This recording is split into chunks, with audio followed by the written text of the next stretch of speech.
Our next speaker brings a practitioner's perspective to the copper conversation, where electrification intersects with a manufacturing reality and how copper demand is evolving from the wire and cable segment and how downstream consumers are managing procurement and volatility.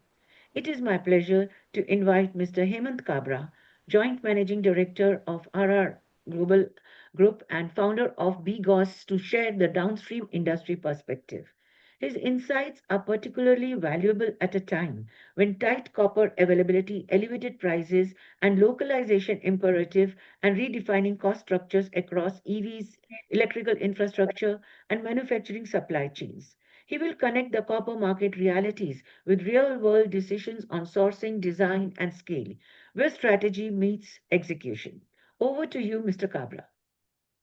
Thank you, Beena. And I think we have heard Mr. Chandra, we have heard Risha and other speaker, Karthikeyan. I think they have covered most of the thing. I think they have a great perspective. They put in a very, very nice slides in a very, very nice format.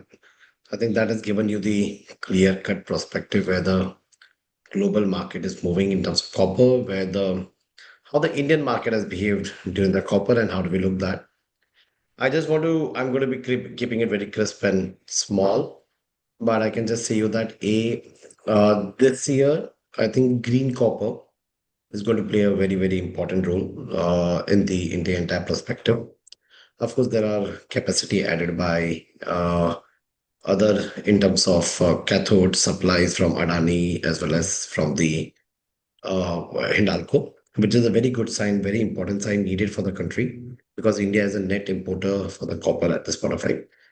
But I think duty plays a very, very important role in the country, right? And duty arbitrage is something where most of the people take decision on how the supply chain is going to move in the country today. You have seen SEPA from UAE, you have seen SEPA from Japan, okay, because of which you have seen the duty going zero in the copper scrap.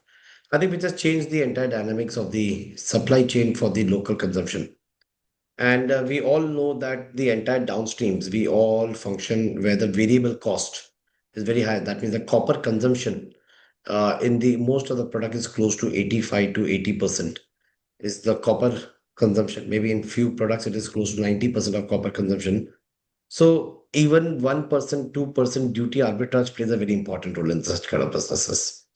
So I think SEPA from Japan, SEPA from UAE, green copper plus Adani capacity adding in, Hindalco announcing another further capex coming in, JSW coming in. I think Indian supply chain for the next 2 3 years is going to be. We have to be a little more flexible enough to see that, but I'm sure the blend is going to be much more wider. As Mr. Chandra said, you need to make sure that your dependency is not only on certain things, you need to be flexible enough to make sure that you have hands in most of the places and see that your supply chain is taken care in that manner. Copper going to 13,000. Okay, now it is very important for most of the people because we do that very, very strongly as well about the hedging the copper because copper booking need to be very, very closely monitored back to back sales to the back to back purchase. Make sure your inventory is hedged. Very few people in the country, other than very top few industries, has the broking account. So my request is to the brokers, to the sub brokers, please make sure that you are hedging yourself. We are not taking call because we work in such a thin single digit or late teen single digit EBITDA margin. Then we all need to be very cautious about that we don't get wiped out because with such kind of volatility where we have seen 700 $800 moving here and there, I think just takes away everything. And what happens is that the trade becomes softer, the everyone try to push it around and things around it. I think it's always good to hedge yourself and move it during this year. Don't try to speculate on this particular. And that's what we do today at this point of time. We also closely monitor one more metrics, which is the aluminum to the copper ratio. I think previously the aluminum to copper used to be three times, right? It moved to 3.5 times. It has moved this time practically close to 4 times. what happens is most of the products, the copper will be the aluminum will be the best replacement to the most of the copper products which is around the marketplace there. So I think that's something because we can see a lot of transformer industry moving towards aluminum because of this. We are seeing a lot of low motor requirement, like a small watt motors are shifting to aluminum. We are seeing aluminum increasing because the cost difference is so high now. If it is more than 3.5, people always in the design element try to look at it.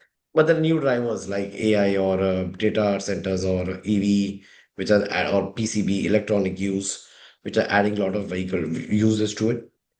We believe that India consumption today per person consumption is 2.4, 2.5, very low today. I think we all are going to see a much better consumption of goods coming in. Good to see a lot of import substitute products are getting made in India. We have seen a PLI coming in copper tubes. We've seen how copper tube industry has flourished. That's a very good example of doing it.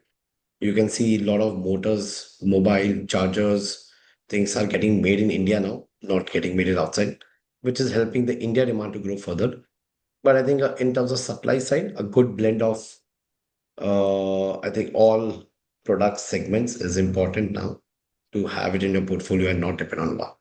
And that's my view on the this thing. This time also first time we are seeing Mr. Bina is that the copper prices are going up very high.